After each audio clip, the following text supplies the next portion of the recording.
evening, everybody. JD here, Guns in the 701, episode number 25. We got on tap for tonight. Obviously big election. I'm still super jacked up about that. I hope everybody else is too that's watching tonight. Should President Trump, once he's appointed, should he get himself and appoint himself a two-way czar? Because of course Biden did that with Kamala Harris, right? When he had the office of gun violence prevention. Not really. And second thing up, hanging deer to achieve tender venison meat. Got that article. I think that was out of Real Tree. Kind of interesting there. We'll go into that a little bit. I got everything down here. We'll go through it. And 4 types of buck rubs you should know. Hey, Josh, what's up, buddy? Same to you. Thanks for tuning in. We're going to go through the 4 types of buck rubs you should know. They kind of go in depth on that. And, of course, the happy ending of the week. And then next week, I'm not going to have a show. Gene, good evening, Gene, from down there in South Dakota. Appreciate you, buddy, for tuning in. No show. I'm fairly certain I'm not going to have a show because I don't think we're going to have we're going to get all our deer taken care of. If we do, maybe I'll be back. I don't think so, but I'm not sure the week after that either. So, hey, Eric Glauser, good day to you as well, buddy. Thanks for tuning in. Appreciate it. And, of course, Clay's going to be on Mitchell in the morning tomorrow, 8:15 till about 9. KFYR 99.7 and iHeart. We'd like you to go on iHeart because then Todd can see who's listening, how many people are listening. And Guns in the 701 will be back next Wednesday. Again, I will not be. I'm going to give you guys, I'm going to try and give some live reports up there from the hunting shack. We'll see what kind of service I get up there. It's kind of sketchy. Sometimes it's good, sometimes it's not. I tried a while back, and I could go live on X, but it was pretty blurry. So what I'm going to do is try to log into Restream here, and so it'll go to all our outlets. But we'll see how it happens. We get a good clear day. And so again, great. Eric Newman, good evening, Eric. How you doing, my friend? Thanks for tuning in again.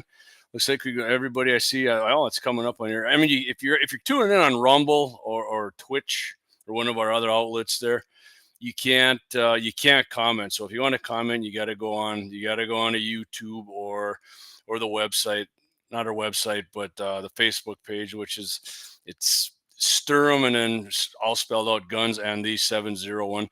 Yeah, we got our new Facebook page up, but due to their new policy, we get you can't go live on a new Facebook page for, I don't know what it is, 60 days or something like that.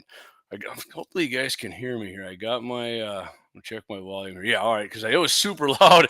I'll go into this first. So Clay and I did the live from the ND GOP election party there Tuesday. We did have some technical difficulties, but it was fun. Thanks again, Governor-elect Kelly Armstrong and his team for being gracious hosts, having us up there, having us all set up for stuff. Really appreciate you guys for that. It was fun. I maybe had a few too many rums, but hey, you know what? It was a good time, man. We had fun, and we're gonna try and do it again sometime. And it's just our Clay and I doing our first one. And I will say this: talking about an election for 4 hours, that is definitely not my wheelhouse, but there was a lot of people there. Luckily, there's a lot of people we knew and a lot of people to talk to us. It was great fun. It was great fun. We had fun doing that. And of course, President Trump won, which we're going to talk about shortly here with my first topic here. As I said, should Trump appoint a two-way czar? When the House is still up for grabs, right? The Senate, we're definitely gaining big seats in the Senate, which is awesome. The House of Representatives, from everything I've seen, because we're going to need the House and the Senate if we really truly want to accomplish what Trump's team got a mandate by, because he won a popular vote when he dominated, right? So the House of Representatives here, 86% of these precincts are reporting. 410 of the 435 races have been called. As of right now, Republicans 211 seats, Democrats 199. Everything I've looked into, because I'm very concerned about this, but everything I've read, they're pretty much saying Republicans will take back. They will retain possession of the House of Representatives. Their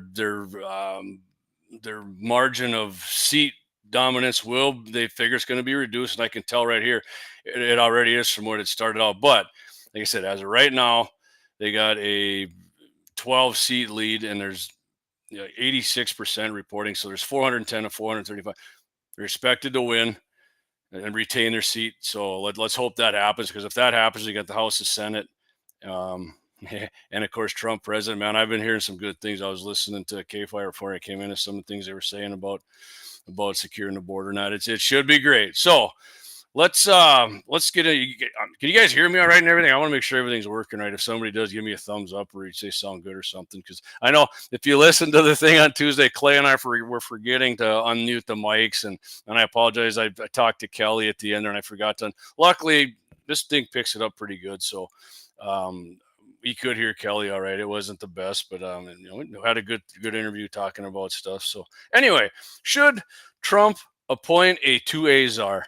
Right? Because Biden, as we all know, Kamala was Biden's border czar, which is a miserable failure. Should have been the border gate opener. All right. Thank you, Josh. Biden had he put in the first ever Office of Gun Violence Prevention. I don't know if you guys remember that, which I got a text here from my buddy Wyatt. Thanks, Wyatt. Appreciate that. The first Office of Gun Violence Prevention, and they all that was Kamala was a czar of that too. Why? She wasn't a czar. That's not what they called her. Yeah, I mean, some of them might have that. I mean, same thing. I mean, Democrats love czars, but loud and clear, my mom says. Thank you, Mom. I appreciate you listening in too. Hope you're feeling better. My mom had a little back injection thing going on, but anyway, yeah. And they teamed up with moms demand confiscation in every town for gun bans and all these other the Democrats, Biden administration was already anti-gun the way it was, but they made Kamala the border the guns are right, the gun controls are for. So that's what I'm saying. We don't have to call, if Trump could appoint let's just say Coleon Noir, right? 2As are. They don't have to call it. They can call it Biden called it the Office of Gun Violence Prevention. We can call it the Office of Second Amendment Promotion and Rights Protection.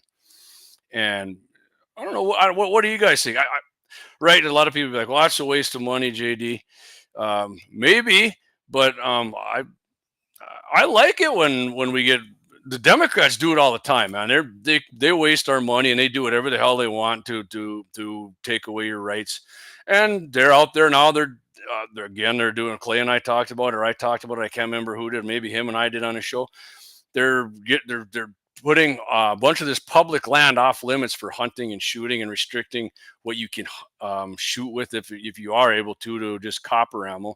So I think we should do the same thing to promote the Second Amendment and usage of guns, and talk about I got a happy ending all the time, and Clay and Deacons call it the slug thug of the week or thug slug of the week or whatever it is. And talk about how guns actually save lives, and guns save your lives and defend people I mean, hundreds of thousands of times more than they kill people in the United States. So in my opinion, I would do that, and I would appoint, like I said, somebody like Mr. Coleon Noir. If you never saw him, look him up. Just type his name into your search engine. The guy's freaking awesome. Great advocate for the Second Amendment and your gun rights and stuff like that. He's a hell of a good guy. I'm shooting his gun, so I think that'd be a great idea. I don't know what you guys think. You got any opinion on that? Go ahead and throw it in the comments. If not, I'm going to move on here, because like I said, I'm going to just run through this tonight. I'm doing it late, because usually when Clay, the reason I'm doing this at 9, in case any of you guys missed it, usually when we were doing it at 8, like the last third of the show, like a bunch of people jumped on, and I'm like, well, I'm going to just try doing one late.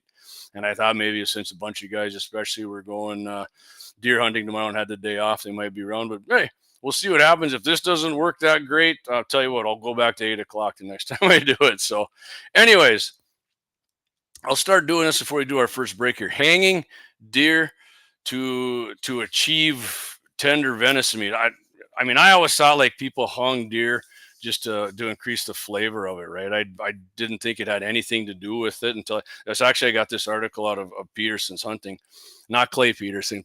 Clay could probably have his own Peterson's Hunting magazine. I was real quick too.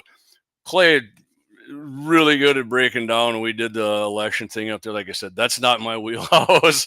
I had fun doing it, but I think Clay could have done that whole thing himself way better than having me there doing it with him. But anyway, Peterson's hunting here. So it starts out, rigor mortis is the stiffening of the joints and muscles after death. I think we all knew that. Right? In deer, this period can last between 12 to 24 hours and sets in when a carcass begins to cool. If venison is cooked during this time frame, prepare to sit down to tough pieces of meat. Okay, I mean, I've Wayne Muth. Hey, out in Medora hanging out tonight. Hey, Wayne, thanks for checking in, buddy. Appreciate you taking the time when you're out in Medora. That's awesome. Buck tag out there, or what are you out there with some other people hunting away? And what do you got going out in Medora? Anyway, I guess I never noticed like eating deer right away. It was tough. I've never, I've cooked deer meat right away, and I didn't think to myself, "Wow, this is rough." But according to this, if you do it right away, you're getting tough deer meat. For more tender venison, butcher and cook deer after rigor mortis has reversed, which we're going to get into when that happens. When the muscles have had time to relax. This is achieved by hanging deer after field dressing. To be safe, usually allow 2 days for rigor mortis to completely fade. Okay, so they're saying hang your deer for 2 days if you want tender deer meat. My screen's bouncing around. If you want tender deer meat, I don't know. My dad, he doesn't hang them. I'm gonna have to. I know he's not. I know he's not watching this, but I'm gonna take this article up to him because he always wants to let the deer age or whatever, and he does it for a couple of days, but he cuts it up right away. So I don't. This they say to hang it here. Of course, they say remove the tenderloins. The tenderloins are tender already, and because they're small, they will dry out quickly. Tenderloins do freaking dry out quickly, and they are tender. So Wayne says actually no tags helping Scott tomorrow night. Oh, that's right. They're doing the hunter's auction. My bad. Okay, awesome, man. That's great. I imagine. Are you guys, Wayne? Are you talking with Scott about that tomorrow on the show? Our buddy, friend of mine, and Clay's, and a lot of people. Scott's a great guy. Dakota Prairie Outdoors. That's on. I meant Saturday, Wayne, not tomorrow. I'm thinking it's Friday because I don't have to work. Saturday morning at 8:00. So if that's you're going to be on Scott's show, Wayne, let me know, and we'll get it out there for you. So like I said, remove the tenderloin. So we're talking about hanging a deer head up or down. I've done it both. Not necessarily for any reason, for meat reasons, I guess. Josh P says, never noticed it being tough. I always cook the loins right away, and I also cut it up the next day. Yeah. Honestly, Josh, I've cut mine up like as soon as we get it back to the ranch shop, and I start cutting it up right away. So as far as hanging, how does that pertain to it here? It says hanging deer with head up or down. Some hunters argue that hanging deer by the hind legs will prevent gastric juices from the esophagus draining down into the hams. I mean, everybody I know who guts a deer from the esophagus is cut, man. I mean, what the little bit of juice in there is going to get down? I don't know about that. It doesn't hurt to take the extra precaution, but when I say in reading this article, I'm reading it as this gal here is, I think a gal wrote this article. She says, but I've never had issues when hanging deer by the head. I also find it easier to skin and butcher deer with the head up, but this is purely personal preference. I definitely think it's easier to do it with the legs up. That's my preference. Doug Wolf says, sausage don't care about tender meat. Wayne says, I won't be on the show, just helping Scott and avoiding the fluorescent army. Yeah, as you can see, I am wearing my orange cap tonight just for hunting opener tomorrow. But okay, all right. So I imagine Scott's talking about that, Wayne. I haven't talked to him or anything, but Josh says, agreed, axe, canned venison is tender, even with the toughest. Yeah, canned venison, canned sausage is good. So head up or down, I mean, really not much of a difference here according to keeping your meat tender. So let's go on here. Hide on or off. If you plan to hang, I personally skin the damn things right away. Legs up is good, says Eric Newman. Okay, perfect. Right on, Eric. If you plan to hang deer for only a day or two, hide on or off makes little difference. I would say if you've ever skinned a deer, leaving your hide on for that long seems to make a hell of a difference to me trying to get it off. I mean, when you first kill a deer and it's still warm and flexible, you can peel that off way easier, in my opinion. If you plan to age the deer, which will require a much longer hang, okay, so this is aging, what I said my dad was talking about, and also a different subject for another day. Good, I don't want to get into that. I prefer to keep the hide on, which prevents the meat from drying out too quickly and protects it from discolorization or oxidation. And I go, oh, if you hang it outside, keep the hide on right. And my uncle's father-in-law, actually, he ages meat, and he did say, I think he left the hide on, actually. So Wayne says, I've always been a leg up man myself. We still talk about deer 45-90, Wayne. Yeah, I tried it once with the head up, and I was getting down on the bottom, and I wasn't a fan of that. I mean, and maybe somebody who's super good at doing it, yeah, can give me a little pointer on it. So go on. You're hanging meat in a refrigerator. I mean, who the hell's? I think Dougie's buddy's actually got a big enough refrigerator to hang stuff in. She says there will be times when you're forced to quarter a deer immediately, which I do at the farm all the time. When I do my deer out there, I got the big cooler, or perhaps you don't have the space to hang an entire carcass. If the temperature is above 42, you run the risk of meat spoiling. I mean, sounds right. If temperatures are below freezing, a fresh carcass will freeze in its rigor mortis state, which definitely happens many times. When we hunt, it gets cold, you hang it up. So I guess we're freezing the rigor mortis into it, and it doesn't matter. Man, honestly, where our ranch is, I even if it gets to 45, 50 degrees during the day, it's in the Goodman Creek Valley. I mean, it gets cold down there, and that sucker will freeze. So, I mean, this might work if I actually brought it home and hung it in my garage, which I've done before. And I hung it overnight, not as long as they're saying here, but I don't know. It didn't taste any different or more softer or lean, whatever you want to say, easier to chew. So she says, if you can find a freezerless refrigerator, or you're handy enough to modify a standard one, which, I mean, I could, but it probably wouldn't look that good because I'm not that handy. You may be able to hang an entire deer inside, or you can quarter the deer and hang the legs by hooks. Okay, well, I've done that before for sure. Maybe I'll try it. If I get with my crossbow, maybe I'll give that a go. Lay the loins on a rack. I use a Baker's cooling rack. Man, I mean, the loins, like she said, just eat the damn things right away. She said, open the refrigerator at least twice a day to allow excess moisture to escape and for new air to circulate inside. I mean, that makes sense to me. However, this step is more important when dry aging, and less so if you plan to only hang the deer long enough to avoid rigor mortis. Eric Newman says, get hide off ASAP, and it's better meat in my opinion. If I leave it hanging, I put the meat in bags, but usually cut up as soon as the meat gets cooled through. Yeah, that's what I've done, Eric, for sure. I mean, so this cooler thing she's got here, I may have, man, maybe this is why but she doesn't say taste. She says for tenderness.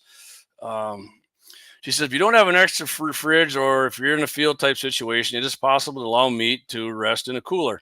This is where the more expensive coolers can come in handy. I mean, I do have it's not a super expensive one. It's like $100. I mean, it's a 5-day Igloo, I think. Awesome cooler, man. That thing works freaking great for putting deer in at the farm. They do a better job of maintaining consistent cold temperatures, and will also save you from having to constantly replace ice. That is true, man. A good cooler. I do have more coolers than I need. My wife gets on me for it, but there's no joke. No joke, man. No joke. Like the guy's going to be ex-president soon. I don't have like the real expensive ones, like I say, but the Igloos that you get at Sam's or Walmart or wherever Shields has them, runnings, they do freaking, if you don't have one, I can promise you, I can tell you for 100% fact, they keep your ice longer, they keep your meat colder longer. I mean, you got a pontoon or a boat and you go out, they keep your ice way better. And even buy the little freezer packs in the bottom, and it helps immensely. And on top of that, get yourself like the big, huge Ziploc bags. I got those.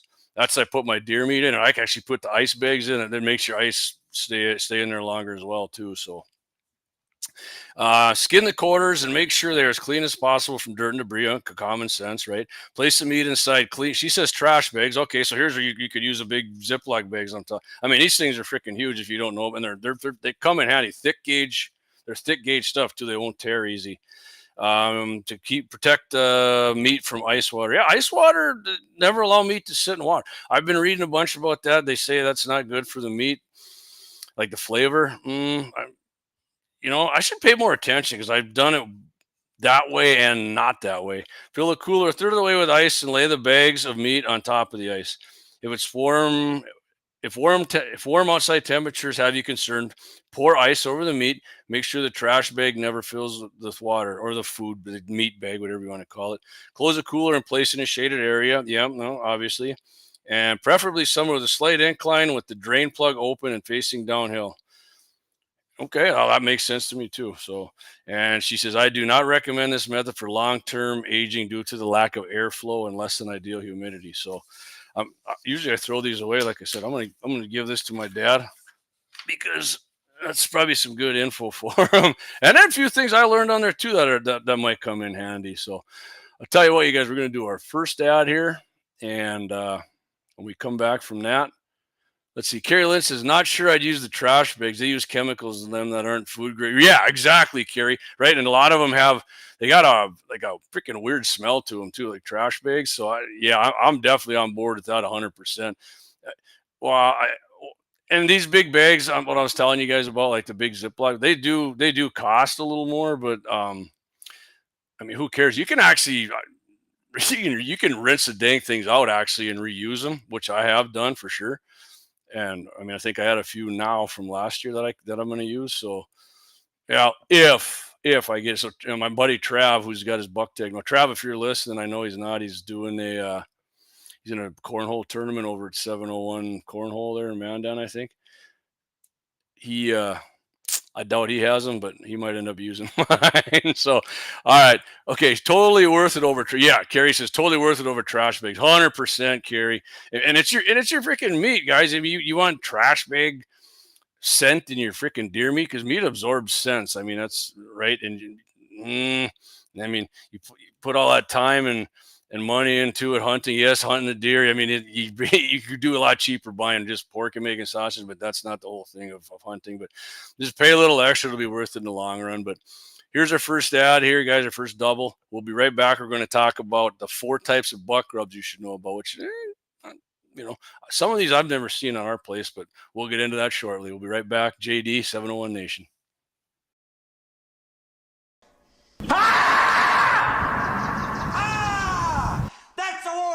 Now let me see your war face. Ah! You don't scare me.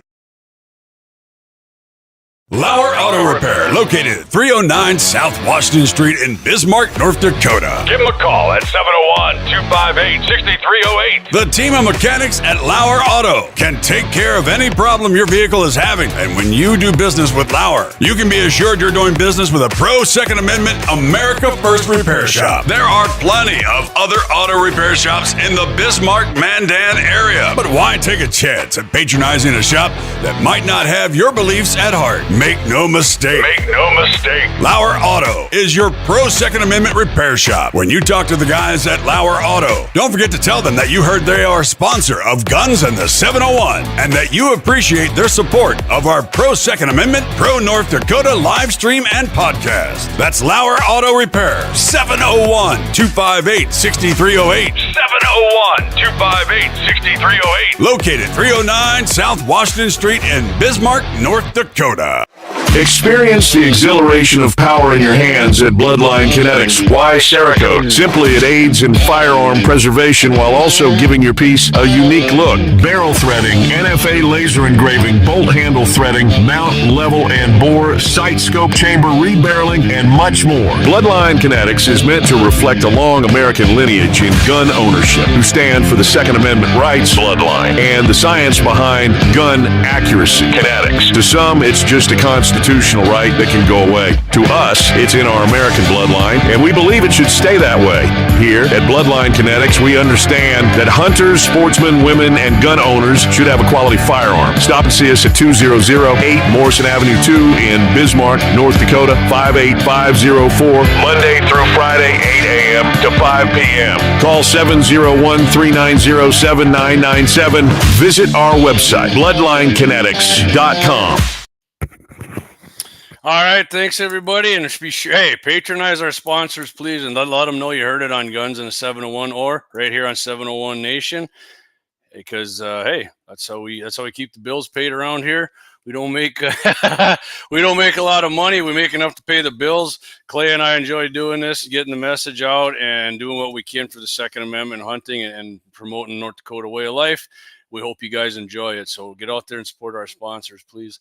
Wayne Muth here. Let me get the chats back up, guys. I'm sorry I got them down here. Let's see here. Wayne, let me go down. Carry 100%. Yeah, 100% worth it on. Wayne says, I think the most important part about having tasteful meat is letting the blood and fluids drain out before you cook them. I set my steaks or burgers on paper towels in the fridge for a day to allow this. It makes a big difference. All right, I've never done that, Wayne. I'm definitely down with trying that. I wonder if some of them steaks you buy, do they have, you get them in the stores. I keep hitting my volume here, you guys. I'm sorry if I look down, but you buy the steaks and they got that little thing inside of the styrofoam pack. Does that just doesn't sit on styrofoam, or is that like to absorb the blood too? I wonder, Wayne. That's actually interesting information. I've never saw that, but anyway. Okay, let's go on here, guys. 4 types of buck rubs you should know about, right? And I'm definitely not like a buck rub master. Wayne says you'll be surprised. All right, I'm going to give that a try, Wayne. I definitely am. Wayne's probably, not even probably, I guarantee you Wayne knows a hell of a lot more about buck rubs than I do, and probably a bunch of other guys listening and gals. But so let's, I got this out of realtree.com. They got a lot of good stuff on Realtree, man. And I do like Realtree Camel too. Fresh scrapes are most alluring buck sign in the woods during the rut, but rubs are more important to your season-long strategy.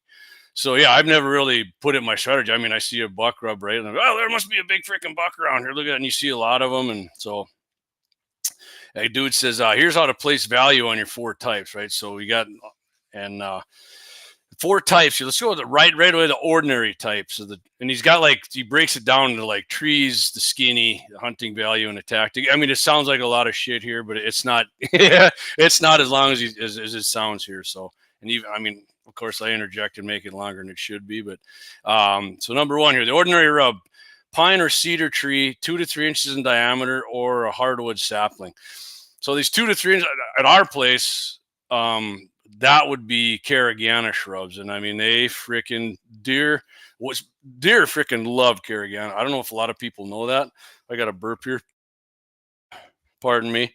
But yeah, they freaking love Carigana shrubs. And so he's got the skinny here on like his info on it. Says if you find so I don't know where this guy's from, but he says if you find 500 rubs this fall, 400 will be on saplings and thin trees. So he obviously isn't from North Dakota. If we find 20 rubs, I'm going to say that's quite a bit for our place.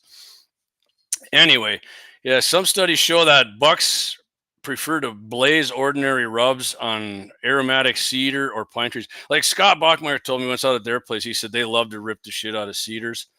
We did plant a bunch of cedars. They're tiny yet, though, and I'm, hopefully they don't start wrecking them because they're getting a little bigger now.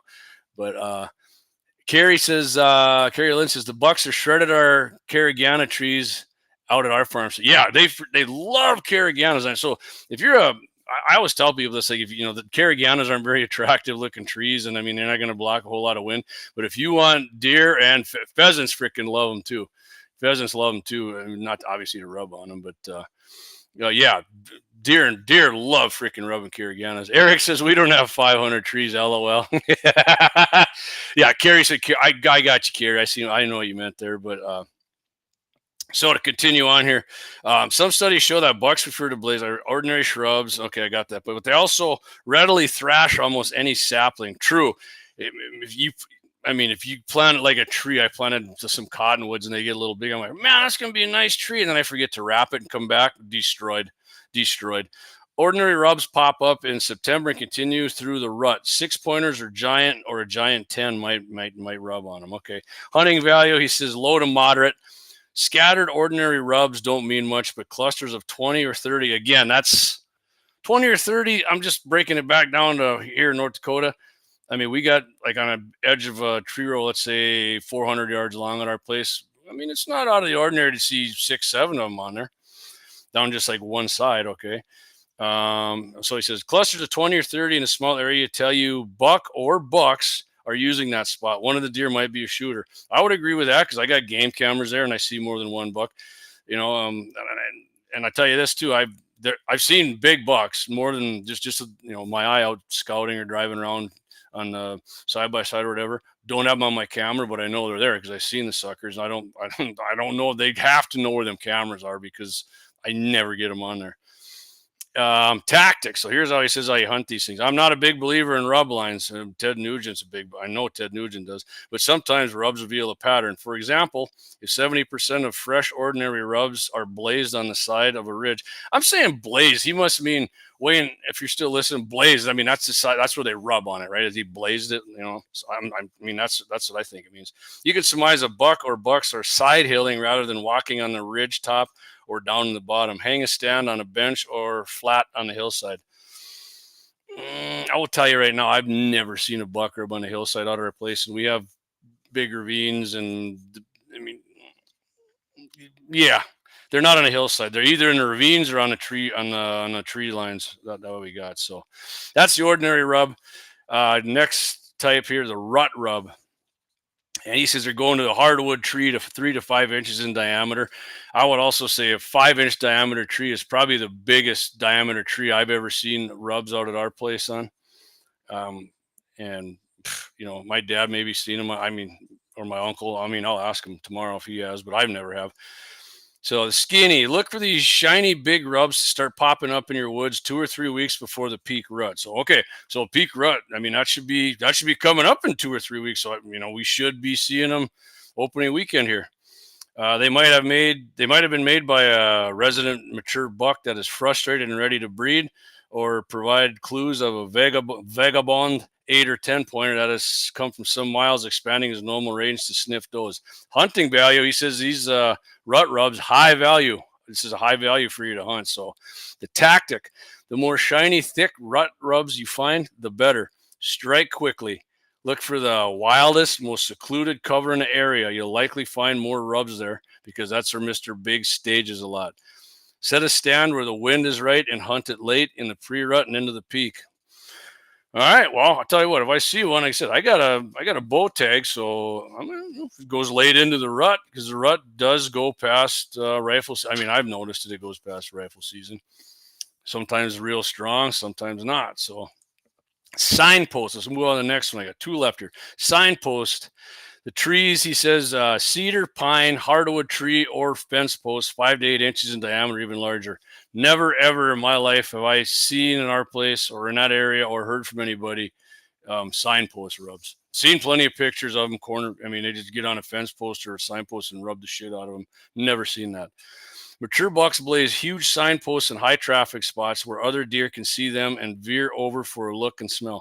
Signposts become community scent wicks, bucks of all sizes, and those smell them and rub on preorbital and forehead scent. Generations of bucks often work the big buck rubs year after year. I will say generational rubs. I mean, we don't have these, but I do see generational rubs out at our place. I mean, there's a couple spots that I know they do that, and so. That one thing I do believe we don't have a signpost. It's just more than likely on the Carriganas. Eric Newman says, since we have a lack of trees, they rub on wood posts in the fence line. I've seen them rubbing on highline poles a lot around here too. That's freaking crazy to me. Really, a highline pole? That's unreal.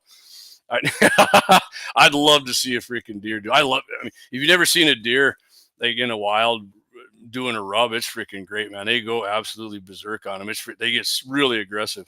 Wayne says also big rubs equal big bucks. If you have a tree rub that is 6 inches or more, it's more than likely a big deer. Awesome. Thank you, Wayne. Appreciate that info.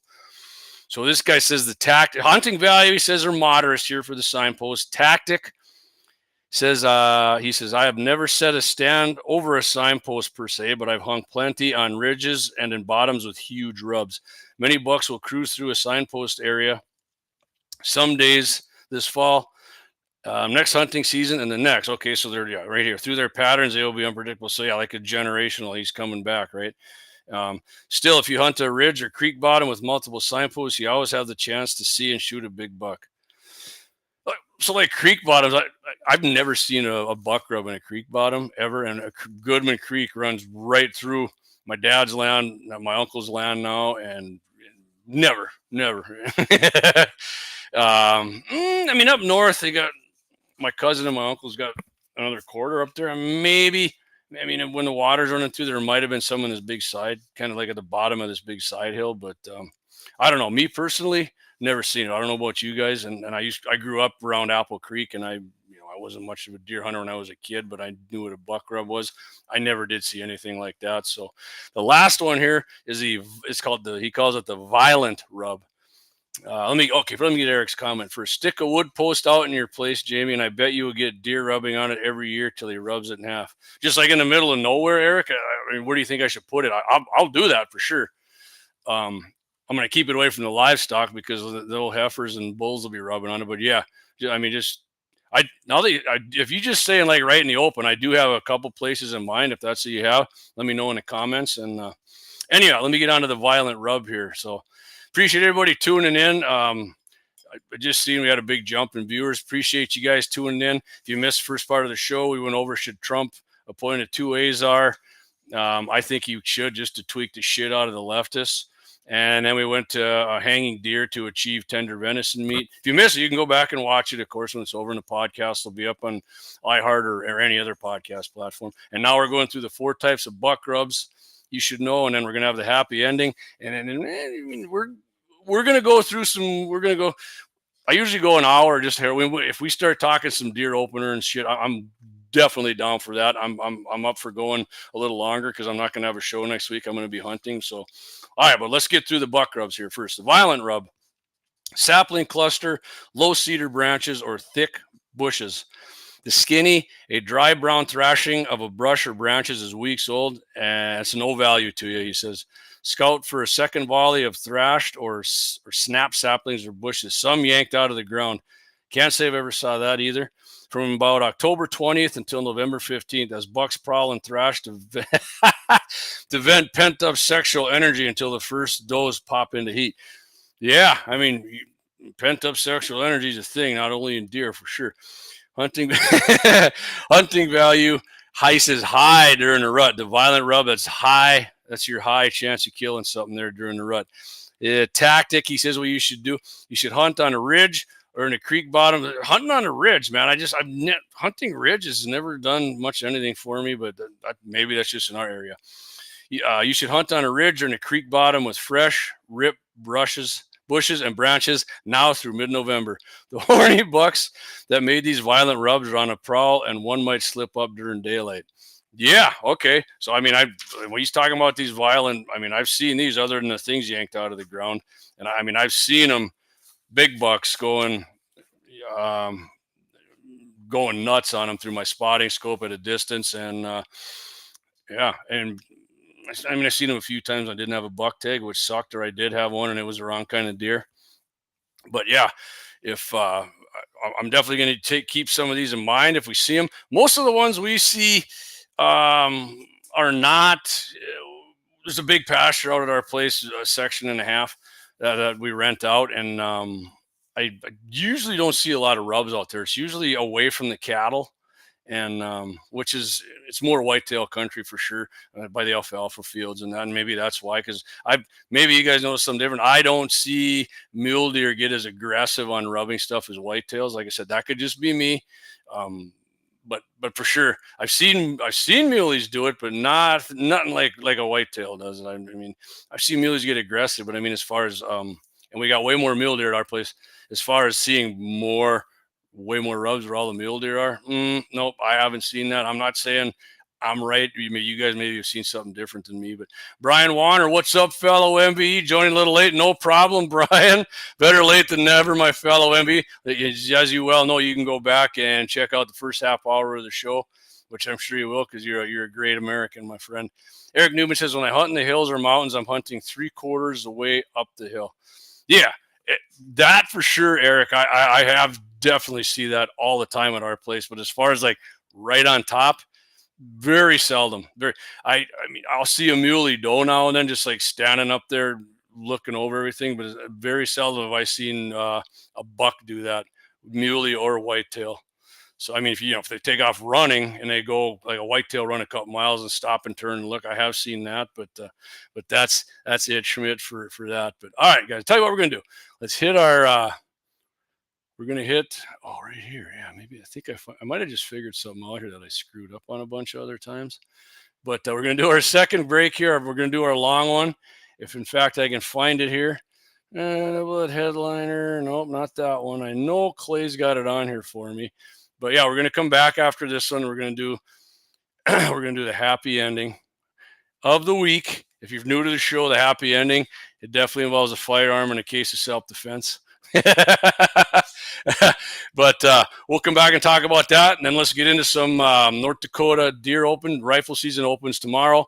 I personally don't have a rifle tag. Great friend of mine, Travis, does. My dad does. My uncle and my cousin. I'm jacked up either way. I do have a bow tag and a crossbow permit. So, hey, let's talk about when we get back. You guys got anything more to add to this? Put it in the comments. Wayne, I see you got one. I'm gonna get to that when we come back. But let's get these this commercials in, guys. We'll be right back. JD here, 701 Nation. Thanks for watching. We'll be right back.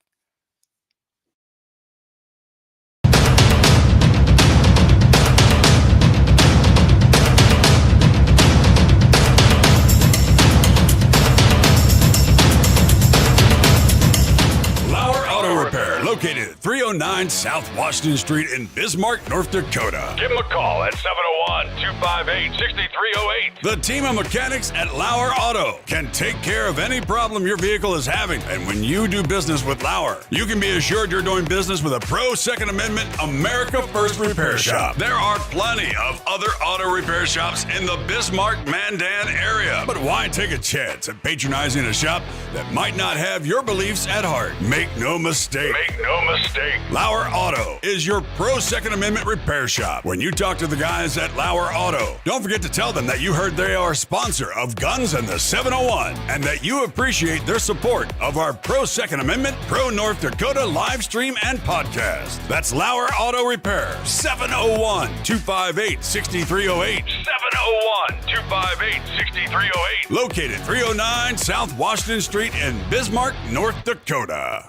Experience the exhilaration of power in your hands at Bloodline Kinetics. Why Cerakote? Simply, it aids in firearm preservation while also giving your piece a unique look. Barrel threading, NFA laser engraving, bolt handle threading, mount, level, and bore, sight scope chamber, rebarreling, and much more. Bloodline Kinetics is meant to reflect a long American lineage in gun ownership, who stand for the Second Amendment rights, Bloodline, and the science behind gun accuracy. Kinetics. To some, it's just a constitutional right that can go away. To us, it's in our American bloodline, and we believe it should stay that way.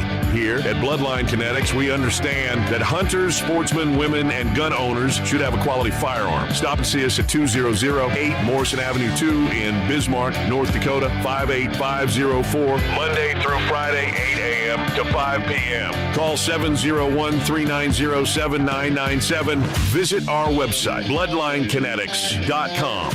Ever tried catching a fish with your bare hands or hunting a deer with a stick? Don't be that guy. At Mandan Sporting Goods, we've got all the hunting and camping gear you need. We're your one-stop shop for outdoor adventure. A well-regulated militia being necessary to the security of a free state, the right of the people to keep and bear arms shall not be infringed. Check us out at mandansportinggoods.com, or better yet, stop in to 210 East Main Street, Mandan, North Dakota. Mandan Sporting Goods, where the outdoors meets functionality. Store hours, Monday through Saturday, 9 a.m. to 6 p.m. Closed Sunday.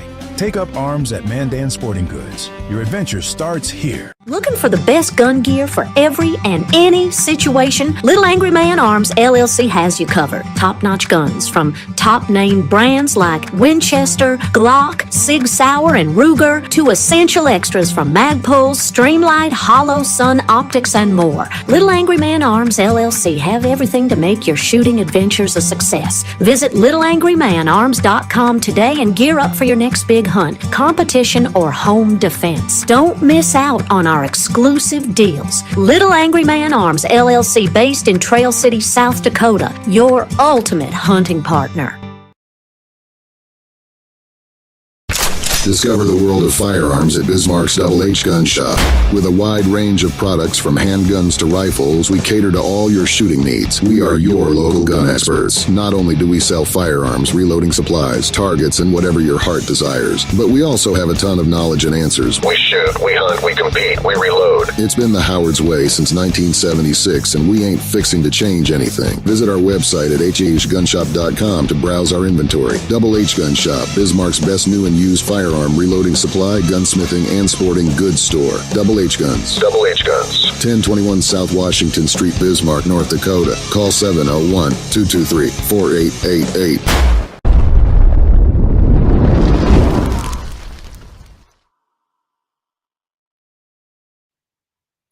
Hey, JD back here, 701 Nation. How you guys all doing? Thanks for hanging in there, man. We're picking up people here. Appreciate one on X. Appreciate y'all jumping in on X there. Got a few on Rumble. I can look at that one Rumble channel. Hey, man, we got some good viewership here, and I appreciate you guys. Get to a few comments here before I get to the happy ending.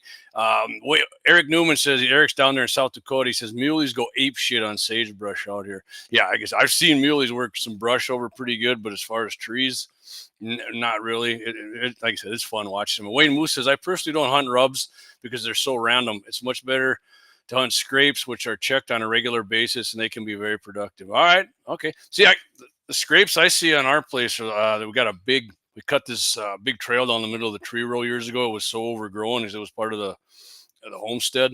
And I go through there. I do find scrapes in there. And there's one behind my dad's place. We planted that tree row, and I don't know, it's like 300 yards long. We planted that in the early 90s, and then there's some in there too. So now I have to keep something in mind. You know what I should do is put a camera maybe around there and see what happens. But hey, we'll see what happens. I mean, you guys got anything else to add on the buck rubs, or even go on Wayne's Talking Scrapes? You got anything to add about scrapes?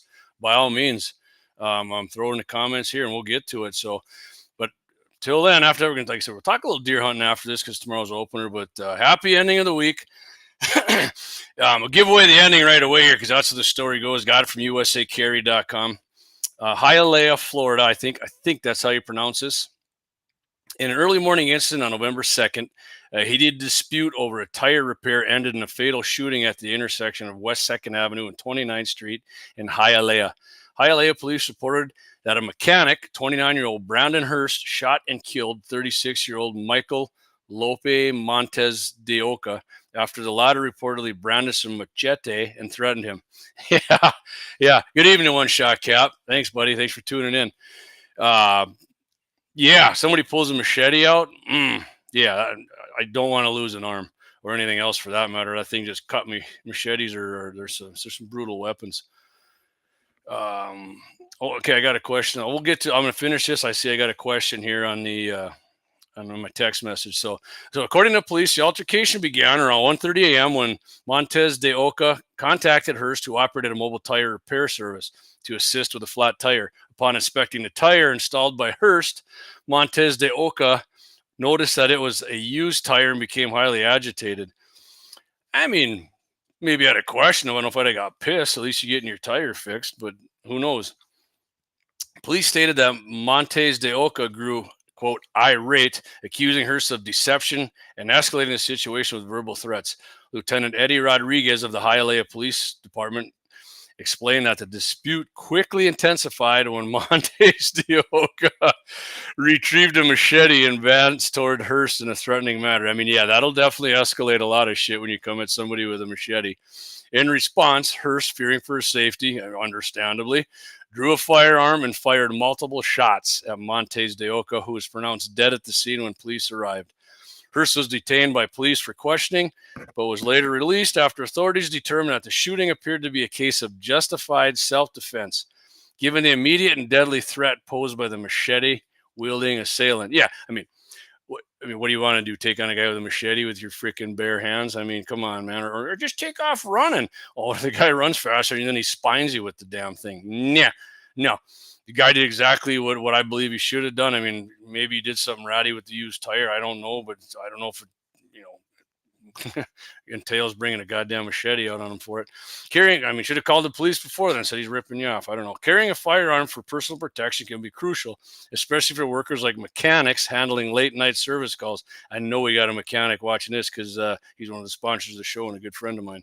In this case, having a firearm likely saved Hurst's life. Yeah, good chance when he faced an unexpected lethal threat.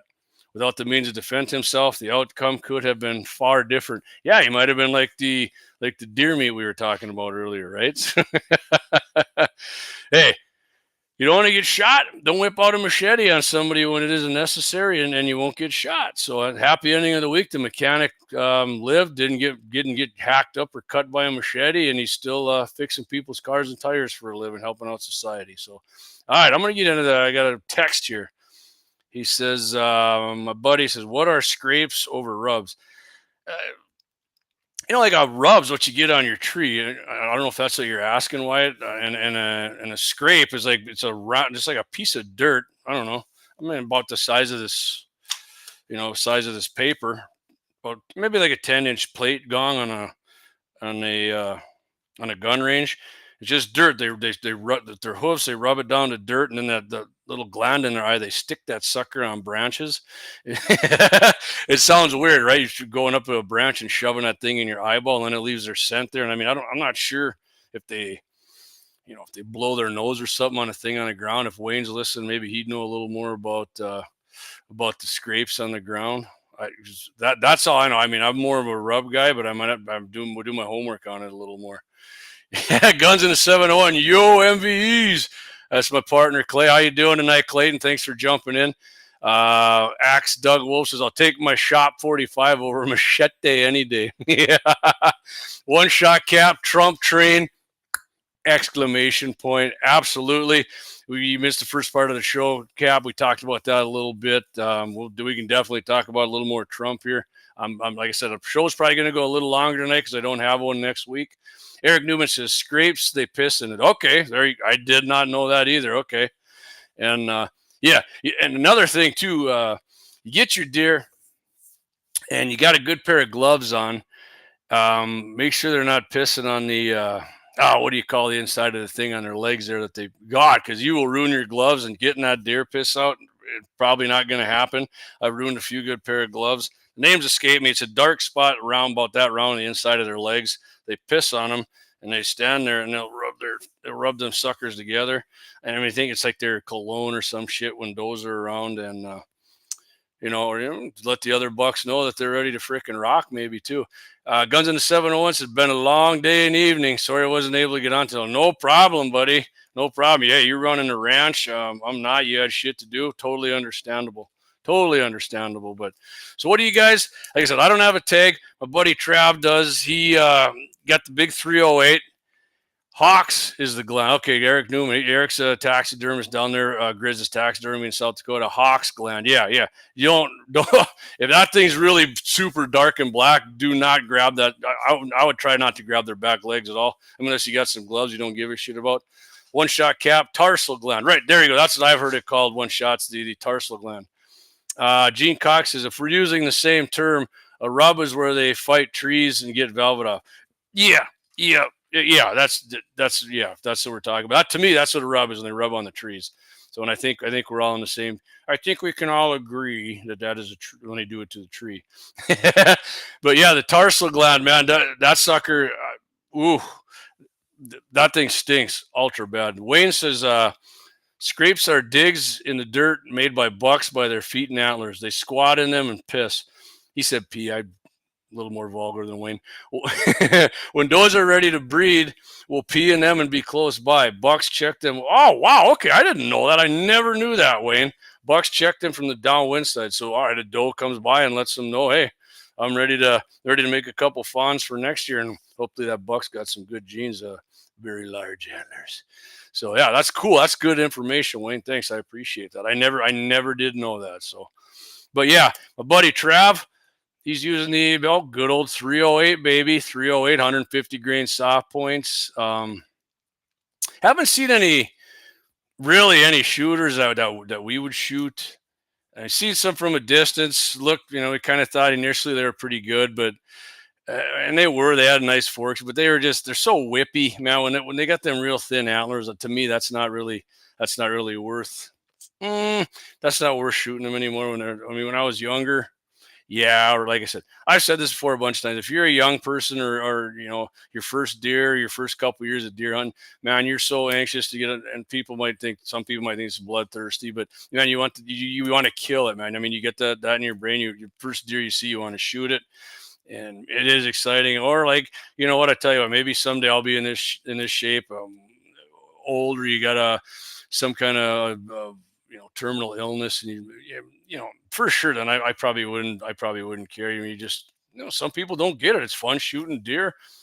And I can understand. Like I said, if I'm older, but in between then and now, I don't have to shoot a bigger buck every year, right? I would prefer to shoot an older, mature buck, but I do like a nice, nice set of antlers on them.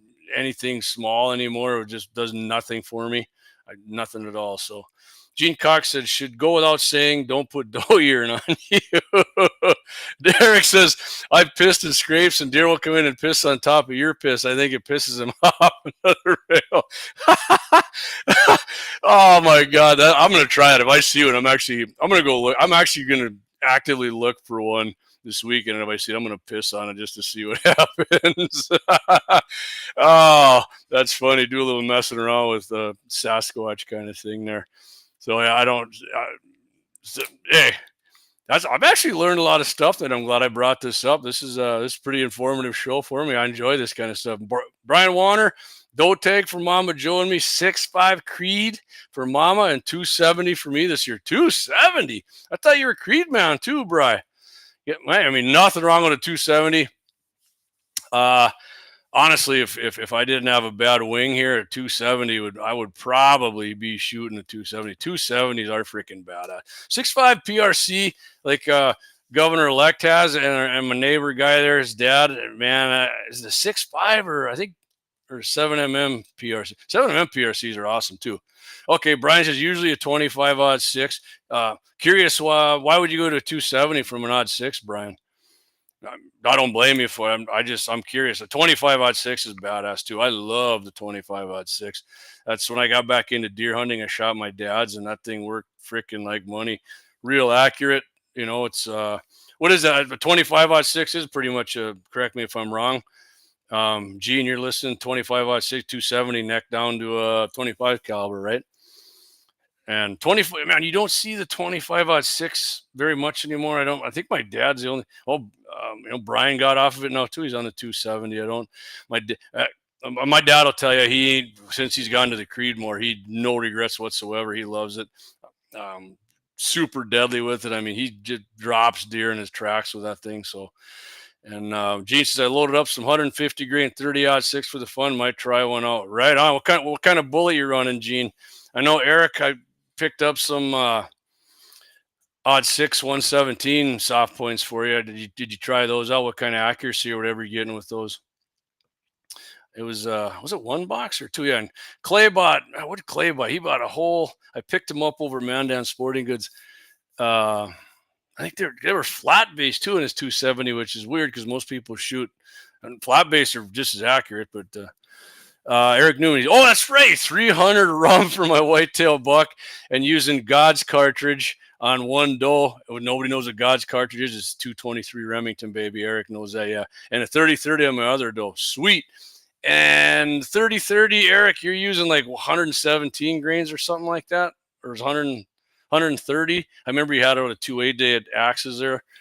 Brian says just bought one at a sale, and I never really like the way it shoots. Never will get rid of the 25-06. So, okay, right, just got a new gun, want to try it out. I totally understand that. Gene says 25-06, 270, 30-06 is a parent case. All right, perfect. That's what I thought. Yep.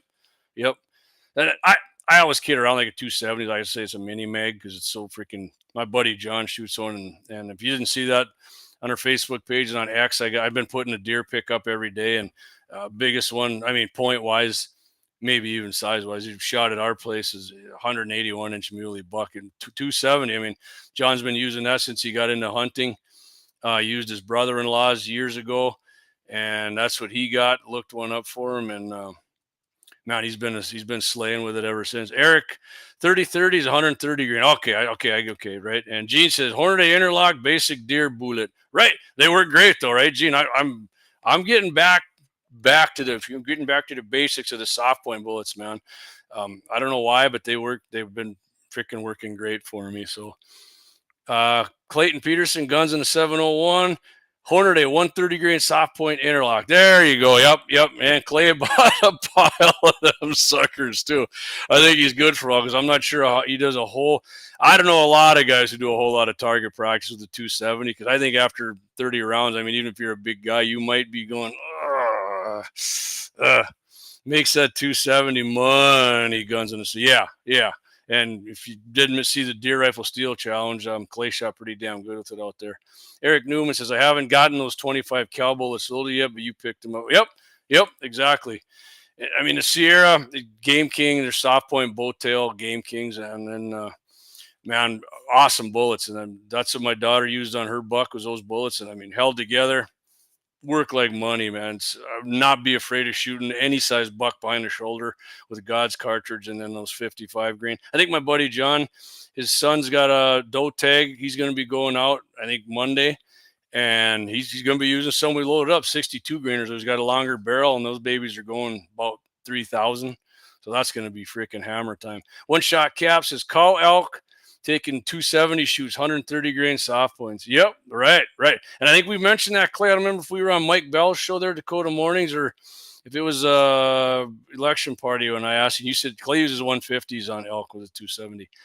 Gene says, might take my SA-16, his M16A2 clone opening day, 55 grain stuff. Yeah, I think Gene asked me what I used, actually. Gene, did you load that up with them Sierras then? Because I think I gave you the load data, I think, or whatever, or the yeah, man. I mean, like I said, 200 yard for sure. And Gene's got an M16A2, so he's running a 20-inch barrel. My daughter had a 16, so I mean, he's going to get another 100 feet per second. I'd be 100% confident in damn near any side. Maybe not some big freaking Alberta freaking buck because they got huge, but maybe even I don't know. It's going to get in there and get the job done. So who knows? Guns in the 701. I stocked up, hard to get, so I should be good for a quote couple days now. Oh, yep, I got you, Clay. I'll mention it again here for sure because I'm going to be on Guns in the 701 tomorrow morning. Mitchell in the morning, 8:15 a.m. Central, 7:15 Mountain. My boy Clay Peterson going to be on with Todd Mitchell. Mitchell in the morning, 8:15, like I said, till 9, talking some. I think they're going to go heavy into Trump's election there. And I'm sure they'll sure get into some gun stuff, which I might get into a little bit of it here now. What do we got here? I think I missed one here. Who the heck? What is that comment on there? I don't see what that. What's the purple label there? That's Guns in the 701. Yeah, 150 on elk or deer when I grabbed the wrong buck. Yeah, my buddy John bought some 150s by accident once, and they didn't shoot as accurate. Usually you get the heavier bullet. They got the better BC. They shoot better. In his case, in that TC Venture, nope, the 130s, he's got cash money in there, and that's a power shock is what he uses.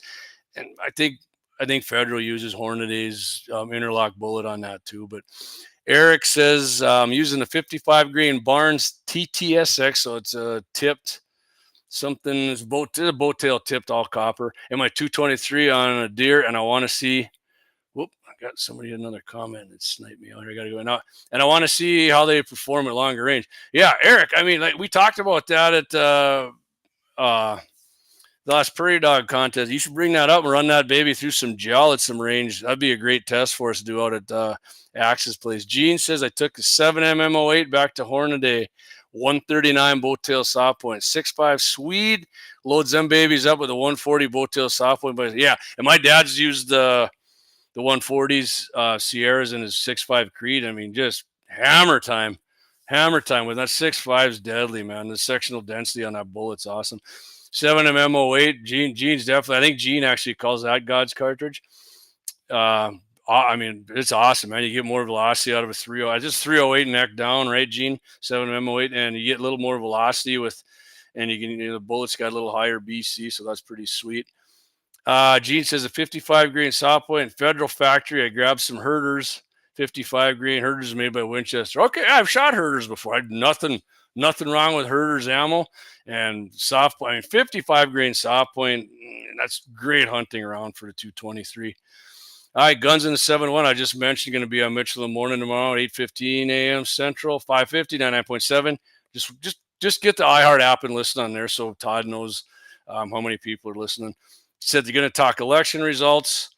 Kelly as the most Second Amendment governor in North Dakota. Right on. Gianforte win in Montana. Tim Walz lost in his home county of Minnesota. Oh, that's got to freaking hurt. I love that. I didn't know that. I love to hear that. And of course, the happy ending of the week, which is slug plug or slug?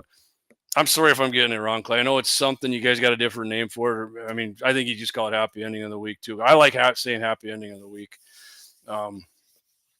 It just sounds good. You know, people are happy ending. What the heck kind of pornographic stuff is that? Nah, it's not, but it gets people's attention when you say it. It's a happy ending, just a different kind, like I said.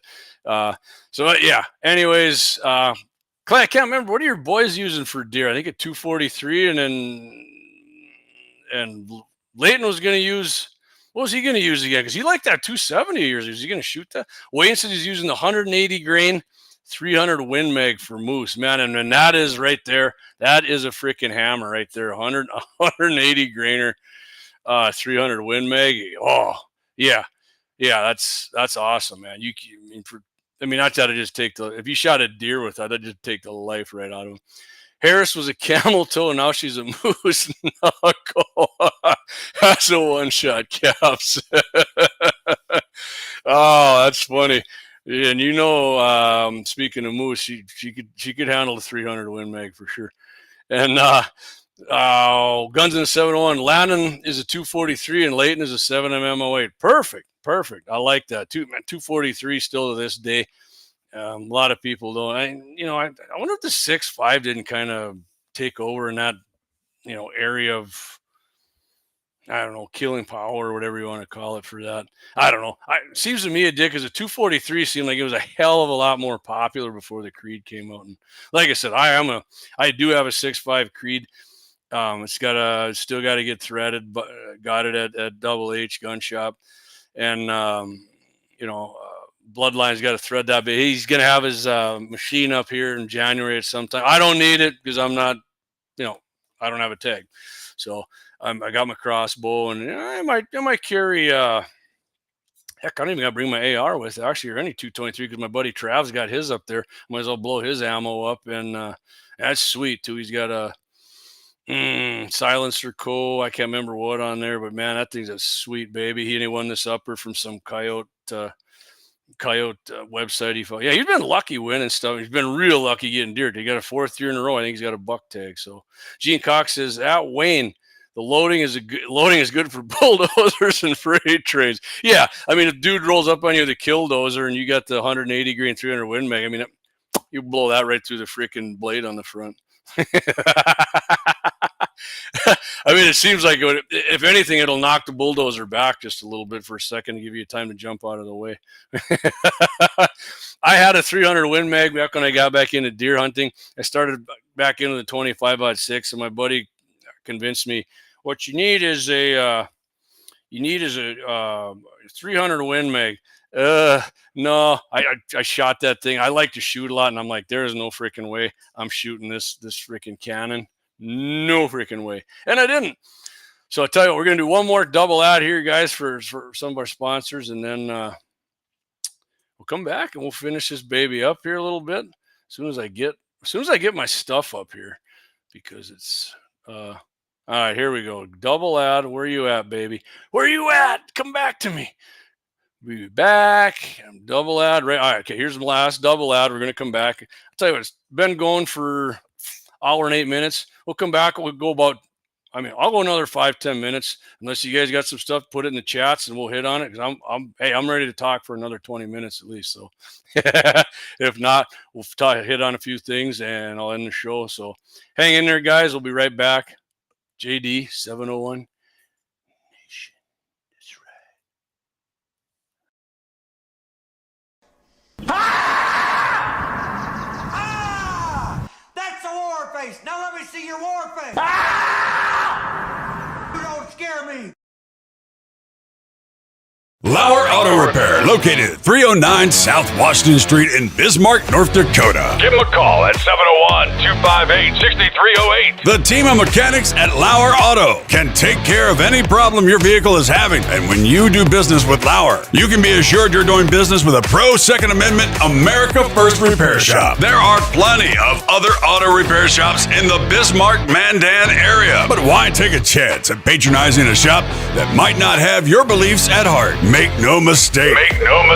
Lauer Auto is your pro Second Amendment repair shop. When you talk to the guys at Lauer Auto, don't forget to tell them that you heard they are a sponsor of Guns and the 701 and that you appreciate their support of our pro Second Amendment, pro North Dakota live stream and podcast. That's Lauer Auto Repair, 701-258-6308.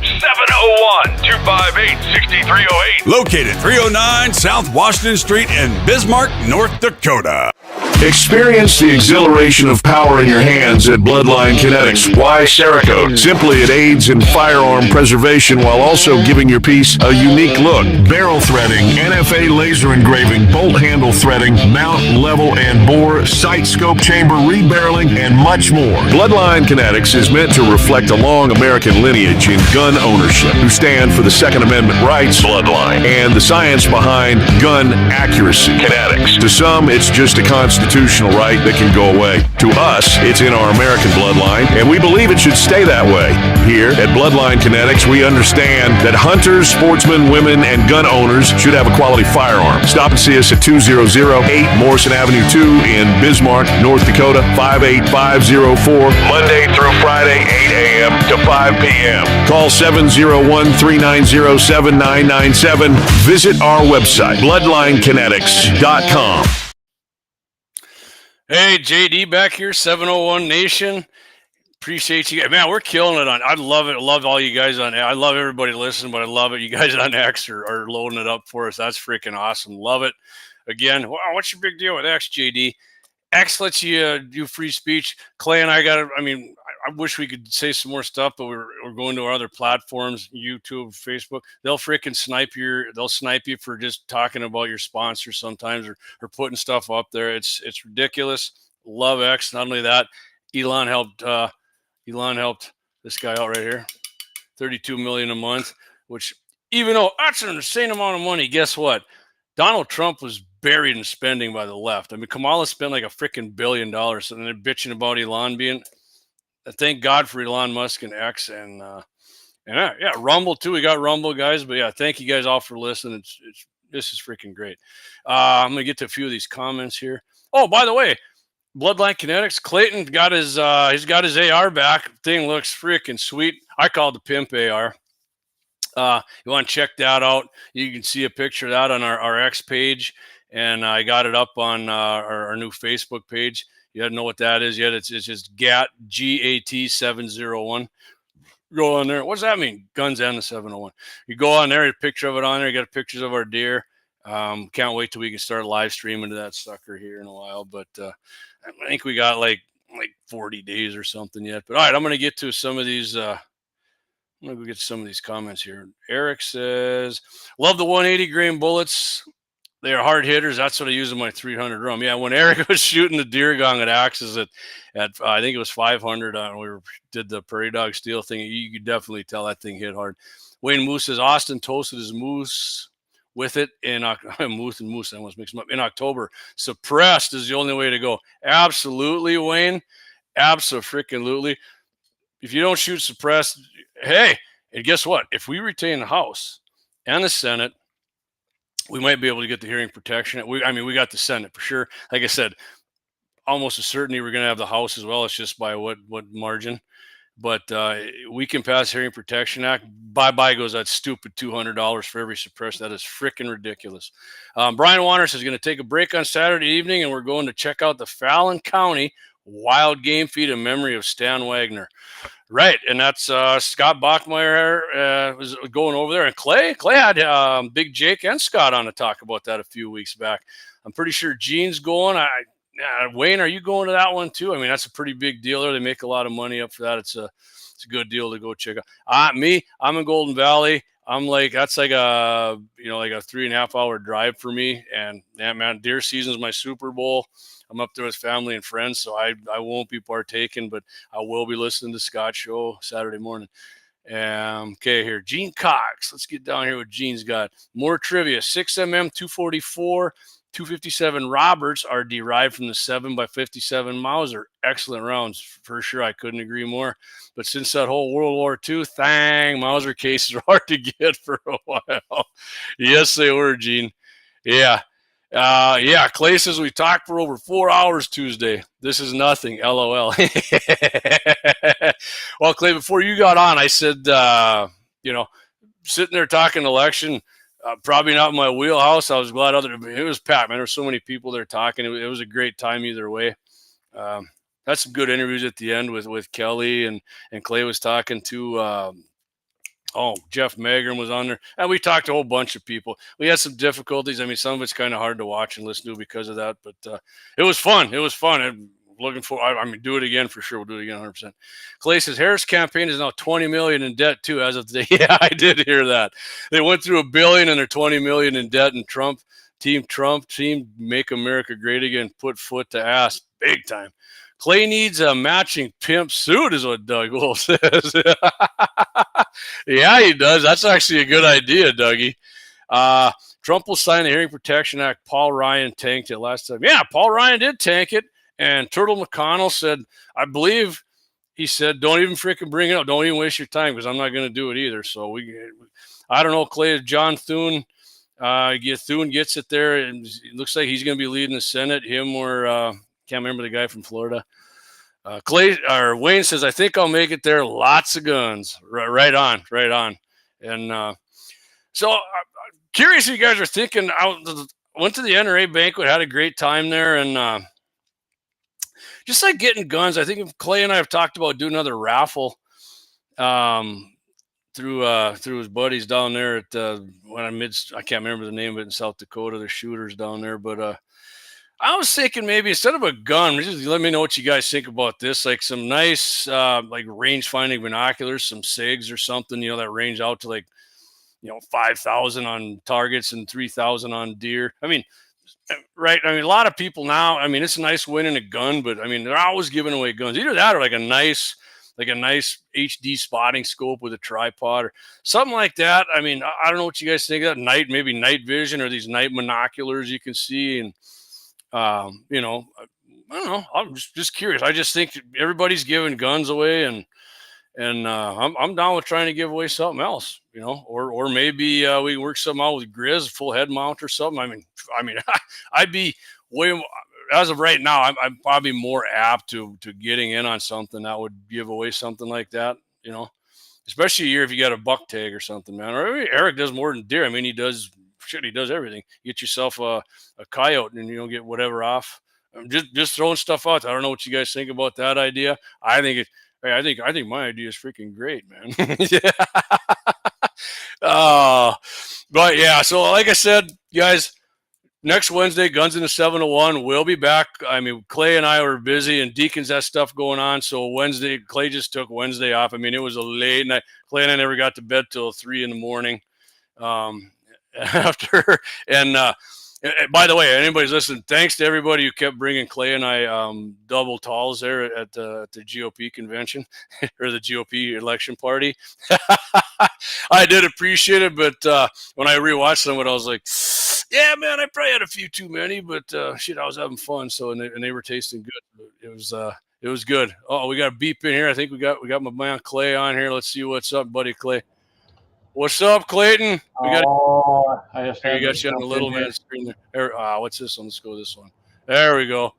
Hey, you need your headset, man. Now you got a cap on. It'll work good for you. Oh, I have this hooked up, because I got all these very, very cool voices and things like that going on. So, yeah. Anyway. Yeah, I just tell everybody you're going to be back on next Wednesday. Yeah, next Wednesday we'll be back on. I got a text here. Yeah, it says binoculars. What the heck here? Hold on a minute here. Binoculars, hard to pick a gun when you want. Yeah. I would, like I said, I'd definitely go with the binos. It's not just binos, but something with a range finding. Or I mean, even they're kind of making rangefinders obsolete, really. Just think about it. You buy up a good pair of binoculars, right? Probably $200 for, and then another rangefinder is going to probably be another. I mean, they're getting cheaper, but $175, $200. You can buy the whole damn package now. A nice, not that we got anything with SIG, but I know people who got SIGs and they're freaking awesome. You know, it's $600. I mean, it's pay a little more and you got it all in one package. You're not dinking around with two things, man. That's just my opinion. Yeah, I think you're right. I think they're becoming a little bit obsolete as far as just that by itself. I don't know. That's my opinion too. Or Clay, get something going with a bloodline. You can give us, you know, get something off a custom build or something, right? Well, I can tell you this. I took the pimp gun out today. Yeah. We got something we got to do with it, but overall, it grouped nice when I shot it. I threw a scope on there today. I was going to put flip-up sights on it because I thought I still had it. What'd you put on there for glass then? I still had one of them Brunton Echoes floating around here, so I went ahead and used that. It's got that 50 millimeter. It looks stupid on there because it's so big. Yeah, 50 millimeter bell on an AR does get a little, unless you got a bull barrel like varmint rifle. Rockets out of that thing, you know. But I tell you what, it was accurate. I'll tell you that much. But we'll get the other part fixed on it. I bet you're right. It's something simple. I'm pretty sure we kind of talked about it with Jacob, so we'll be good. Yep. But tomorrow I will be grabbing the old trusty 270 and heading out, and yeah. So you guys, you can go out at 11, right? Because it's statewide at noon as they go by Central Time. So you're legally, yeah. Yeah, this time it's legal, like.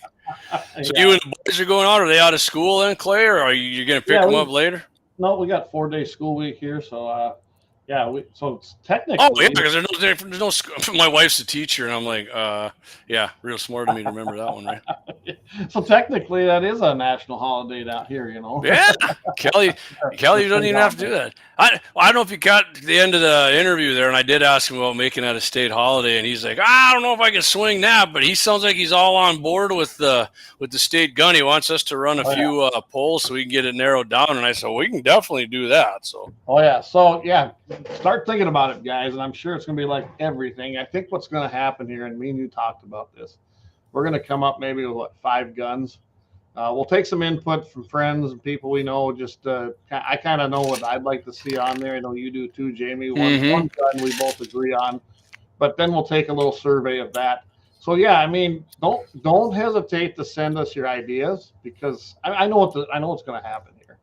It's going to be, I mean, you could have 100 different guns. We can't do a survey on 100 different guns. Right. Because that's what we were saying. I mean, you put that up there, and it's just everybody I want this, I want this, and I want that. And I know that Teddy Roosevelt's gun's going to be in there. I know it is. And I mean, when I interviewed him there and I watched the end of it, he was kind of like, I mean, he said he's going to have it, but he didn't sound like he was really sold on that. I mean, not that he might not be, but I know that somebody. I mean, right. Because I mean, he's a big gun guy, so he's probably thinking, you know, something other than that. I mean, like I am, I'm like, okay, I'll say a lever action, but it's got to be that Henry that takes the AR mags and it's 223 and God's caliber. Oh. Man. I mean, yeah, I'm not gonna lie. The Winchester 1876, which was Roosevelt's favorite gun. I mean, it's a nice gun. It truly is, I imagine that's going to be one that gets on there. He also liked his 1895, and that was what chambered in 405, I believe. Yeah, it was Big Medicine. I can't remember what it is. Gene, one of you guys, I know you know what Big Medicine was. Teddy Roosevelt's Big Medicine. Yeah, I think that was one, and I think he took that mostly on his safari hunts. But I don't know.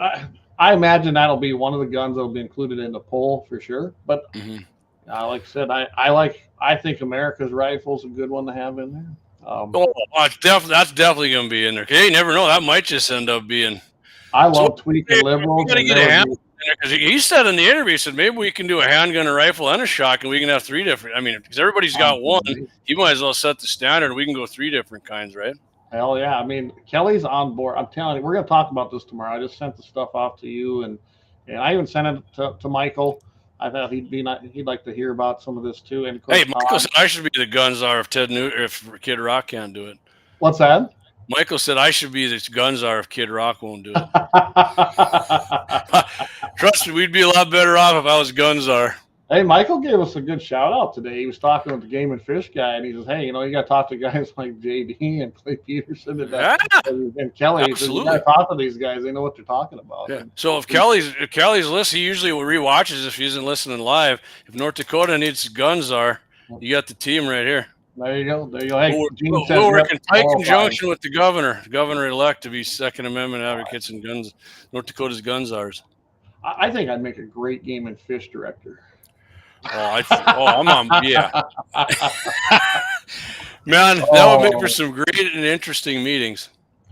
Oh yeah. Hey, Mr. Peterson, what do you think about using non-toxic shot? I think you can go F yourself. We're not going to do it no more, and we're done. How about that? I'm definitely against that myself. Next question: if you want to use it. But as far as mandating it, cram that. As far as I'm concerned, I like that. So he says TR was a 405 win guy. All right, that sounds. Yeah. So speaking about cram it, I seen one of Trump's guys on there told he was on a live stream and he told Letitia James, he said, "Go ahead and bring that lawsuit." He goes, "We're going to throw your fat ass in prison," and that's exactly. I was watching that. He said, "We're sick of this phony freaking indictments and all this other bullshit." Keith O'Donnell, there you go, Keith, 308, baby. Yeah. Many, and I would imagine there's going to be something in a 30-06. It's such a popular gun that kind of, when them boys came back from war, that's what was. I mean, do we go to them? I don't know. Do we go cartridge too? I think we're just going to go kind of action, aren't we? Yeah, I'd say action. But I mean, if you take the Springfield, what were most of Springfield's 30-06. I mean, you can't go wrong with a 308, man. I mean, I know everybody's going to go, the ballistics of this. I mean, hey, man. I'm sorry, man. That thing kicks freaking ass. I love the 308. 308's very popular, good 30 caliber. Not to mention, just a sexy looking cartridge too. I love looking at 308s. Getting back to Letitia James thing though. Yeah. I think we saw a very good beginning as to what's happening. Trump also from his office of president-elect today. I mean, he put out a deal about the citizens and deporting them, and he said we have to interpret the law as it's written. No more anchor babies, essentially. And if you're born here, you're not automatic citizens. And that's what, can you imagine 20+ million, if that's the number, illegals, they start having kids, and all of a sudden we got all these new, quote, citizens. That was never how that was intended. Ever. Fetterman admitted to Joe Rogan that's exactly what they're trying to do with all the illegals coming here. Speaking of illegals, why don't you deport old Dart Bow on here? There, you got rid of him. I did. You saw that, huh? Yeah. We had, I don't know, what was that platform you had on there? Kick. Oh, that was Kick. Okay. Remember we got some of that crap from Twitch when we first started. I did remember, but I just can't. I can't remember my apology. I didn't remember the platform. It's another gaming one. Which I'm not against, man. I mean, he's gaming. If that's what people want to, I mean, if they want to watch it on there, like Deacons always watches on Twitch because it's super clear. I mean, X is super clear too. That's what I was watching on tonight. I seen it right away. I was like, who in the heck? I'm like, oh, it's Clayton. Yeah, it's me. Oh, yeah. All right, Clay. So I tell you what, like I said, I'm not doing a show next week, but I'm going to try to go live. I'm going to try to log into Restream a couple times, and it depends on the service. I mean, if the weather's nice and clear and not windy or something, it's going to work. It should work okay. It's not going to be like watching this, but I mean, I'm not going to sit in there for a half hour and talk to you. I'll probably try and do it for 10-15 and let you know what's going on and what we've been seeing. And hey, you never know, a coyote might walk by and the old suppressor in the 308 is going to eat. Yeah. Interesting. I sent that email out to you guys, but it did not show back. I always send it to myself too, so that's interesting. Anyway, so hey Keith, I know you're listening. So I couldn't remember if you're coming down this weekend or not. He's got some doe tags, so let me know because I know that I have another guy here, and I don't want you guys overlapping each other. So I'll put. Oh, speaking of that, I still haven't seen no 50 cal shit from you here in the deer season. I don't have one anymore. I mean, we had the Clay Peterson freaking log it past, and yeah, I need another 50. Maybe, you know what? Maybe Axe. Maybe you need to come down here. We'll bring your 50 out. I got ammo, and we'll go out and kill us a deer just because we can. I got tags. Yeah. Hey, keep shooting. I've got tags. We still got to do that review on Axe's 50. Actually, yeah. We got that nice night photo there that we got the thing lit up like 80 yards down range with the tracer, which is freaking sweet. Good luck hunting, guys. One shot. Same to you, Cap. Appreciate that, buddy.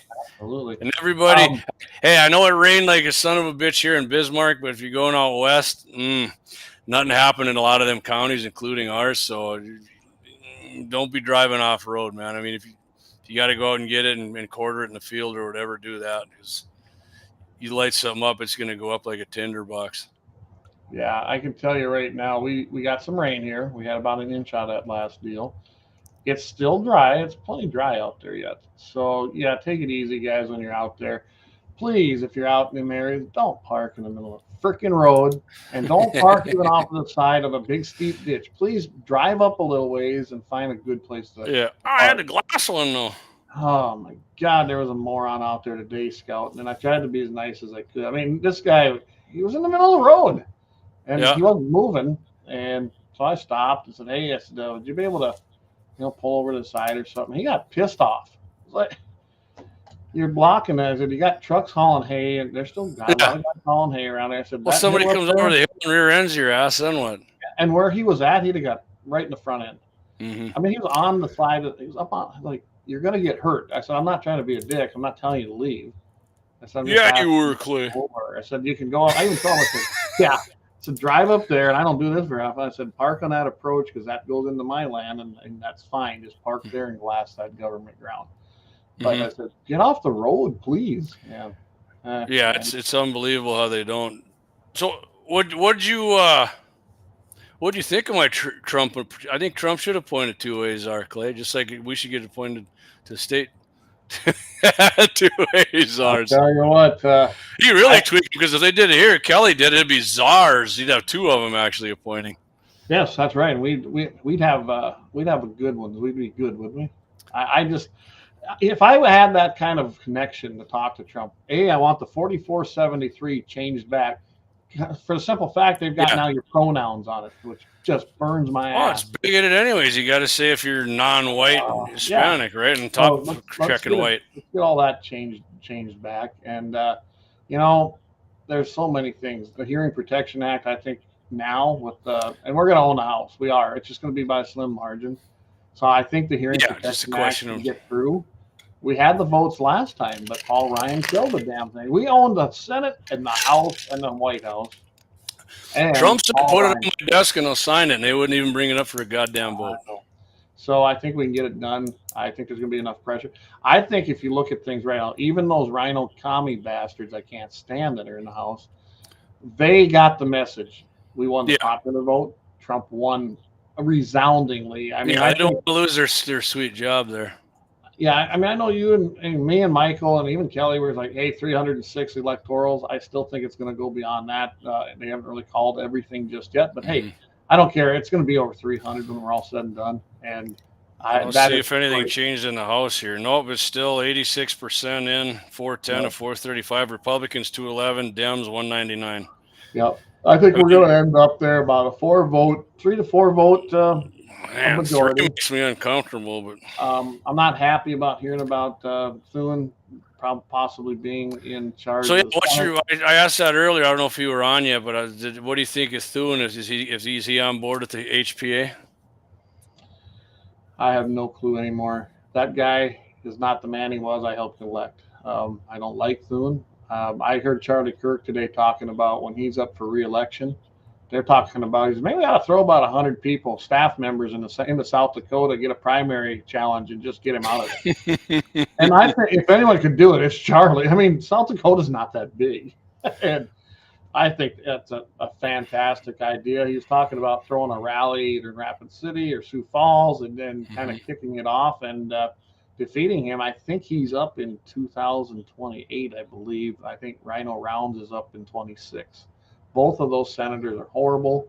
They're there for themselves. And Thune was not that man. When we defeated Tom Daschle when he ran for Senate the second time, Thune that is, I mean, he was a constitutional conservative, but DC polluted that man, unfortunately. It's unfortunate. I mean, the last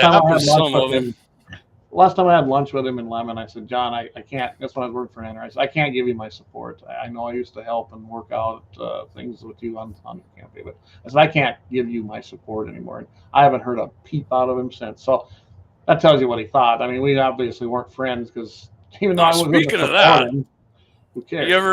did you get to hear, Mike wanted you to talk, said Wime was rabbiting him. Yeah, I wasn't even sure who that was. Jason Wime, the not Friends NRA, the NAI and NRAILA guy. Oh, I didn't even put that together. I guess I didn't realize that's. Yeah, I was giggling when he said that about rabbiting him. I was picturing a rabbit run. I'll make a couple calls. It's what, Friday tomorrow? Yeah, he asked if he had any connections. I was just going to look and see if he was even a guy anymore here. He might not be the ILA guy. I'll find out. I mean, maybe he's getting run off. I don't. Hey, They Brian, usually got it in the front here. Absolutely. Have a good evening. And yeah, I just jumped in here because I happened to come down here and send this stuff off. Yep. So. Yeah. We'll jump off here, guys. Again, catch Clay tomorrow, Mitchell in the morning, 8:15 a.m. Central. KFYR 99.7 iHeartRadio. Next Wednesday, he'll be back. I'm not sure if Deke will be back, but Guns in the 701 next Wednesday at 8 p.m. Central, right, Clayton? Yep, I hope he's back, but Okay, and then you know what? Because I can't jump on with Clay because I'll be heading back up to out west for hunting, and like I said, I'm gonna try to get you guys some live reports. Yeah. And then heck, I don't even know. Week after that's going to be Thanksgiving. I might have to jump on with you on a Wednesday, and we'll do a Thanksgiving turkey edition or some shit. Yeah. Let's see. I did get fall turkey tags just because I do, just so I get them. 50 cal. I do have a 58.